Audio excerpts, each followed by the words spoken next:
The truth about Prince Harry the soldier. He slept through the Camp Bastion attack.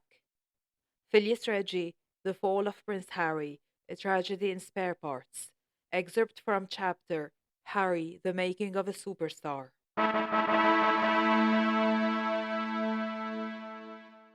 Harry's other identity, considering his main one as Diana's boy, is Harry the soldier. After passing his A-levels, Harry decided to join the military, a decision he'll be hailed for despite the military being a typical career path for male spares in European monarchies. Even his now disgraced uncle, Andrew of Jeffrey Epstein infamy, had trained as a naval officer at Britannia Royal Naval College, become a pilot, and served in the Falklands War. The military was the one place that could provide Harry with much needed structure and discipline.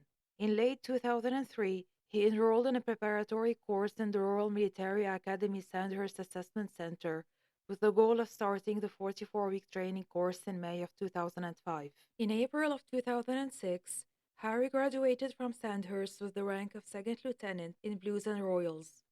In a lifetime of spin and image building, Harry's desire and his arguably selfish need to serve on the front lines remains a fact. In early 2007, plans for his first deployment to Iraq were made. But following insurgents threatening to target British troops just to kill the handsome prince, the army cancelled Harry's deployment. Harry's reaction showcased that he was not ready to serve. He'd reportedly thrown a tantrum, pointing out the unfairness of having dragged my sorry arse in Sandhurst for a year, and then not being allowed to get out on operations. Serving isn't a reward for completing military training. Serving in the military is not self-serving. It should never be considered an opportunity for a person, regardless of their background, to prove themselves. Being on the front line stops being serving when it starts endangering fellow soldiers' lives, something both the Queen and Charles acknowledged. One serves not when and where one wants, but where one is needed and won't cause harm to the cause one is serving. This incident highlights two uncomfortable truths. On the front lines, Harry was a liability, and the British Army was aware of it. And yet, months later, the Minister of Defense gave in to Harry's ravenous need for validation and deployed him to Afghanistan. On the 14th of February 2007, Harry was secretly flown to Afghanistan amid a media blackout deal coordinated between the British Minister of Defense and the major UK news outlets. There, he was stationed at a British-controlled base in Helmand Province, which was part of a wider, NATO-led multinational combat environment. Harry's unit frequently coordinated with Gurkha soldiers, Afghan National Army troops, and coalition allies from NATO member states. 10 weeks later, on the 28th of February 2008, the Drudge report of Monica Lewinsky infamy broke the news of Harry's presence in Afghanistan.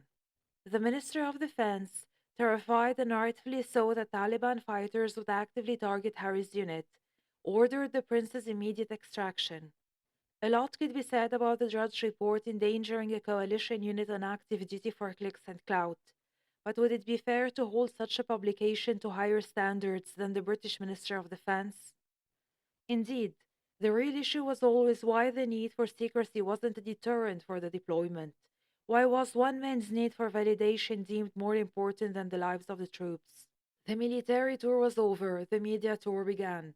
A whole campaign hailing the hero prince was rolled out. Harry gave interviews, footage of his tour was released to the public, and he was widely praised as brave and humble.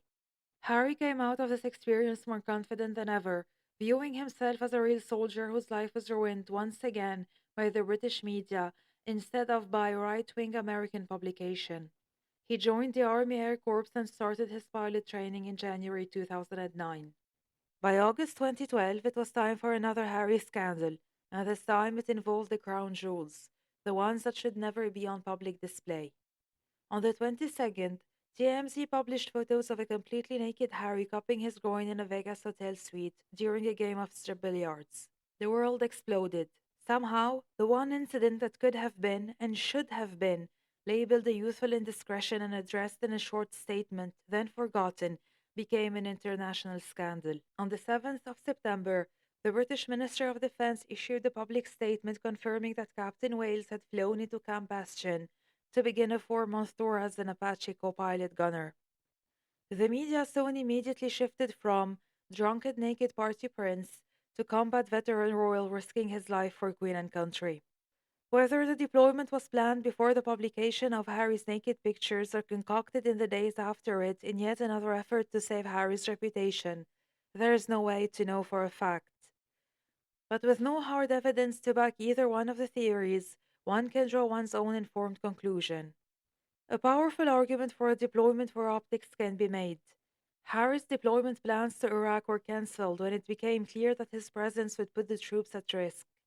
His first deployment to Afghanistan ended when the Drudge report exposed his presence in Helmand province. The British Minister of Defense had then said this decision had been taken primarily on the basis that the worldwide media coverage of Prince Harry and Afghanistan could impact on the security of those who are deployed there, as well as the risks to him as an individual soldier. The statement clearly indicates that the concerned authorities believed the disclosure of Harry's presence in an active combat zone posed a threat to the lives of the serving troops.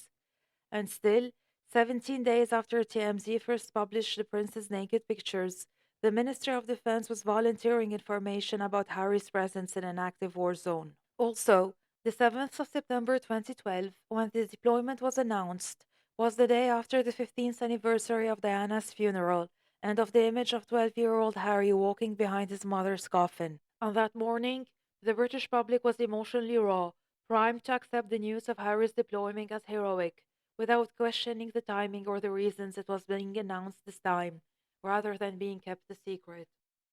On the 10th, a Taliban spokesperson warned Reuters that they were using all their strength to get rid of Harry and had informed our commanders in Helmand to do whatever they can to eliminate him.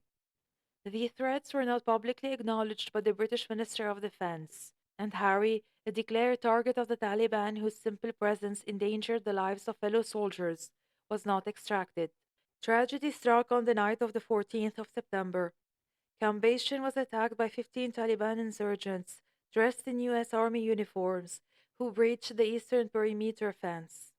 During the attack, 2 U.S. Marines were killed, 17 UK and American personnel were wounded, 6 aircrafts were destroyed, and support infrastructure was obliterated.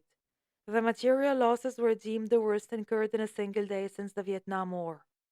Throughout it all, Prince Harry slept. Questions about Harry's security and his whereabouts during the attacks were immediately raised. British Secretary of State for Defense, Philip Hammond, declared that, while Harry faced the same risk in combat as any Apache helicopter pilot, he benefited from additional security arrangements. These arrangements were enacted once we knew on Friday night that the perimeter at Bastion had been breached, and Harry was moved to a secure position under effective guard. American General Sir Devin confirmed that Harry had a place identified as a safe house in case the base came under attack. So, at Camp Bastion, Harry mucked around with everyone else. He ate in the canteen, he wandered around Nafi, and pumped iron in the air-conditioned gym. But, as the spokesperson for the NATO-led forces in Afghanistan, Major Martin Crichton confirmed, he was never in any danger. 4 months later, after securing the myth of the warrior prince, Captain Wales gloriously returned to London on the 21st of January 2013.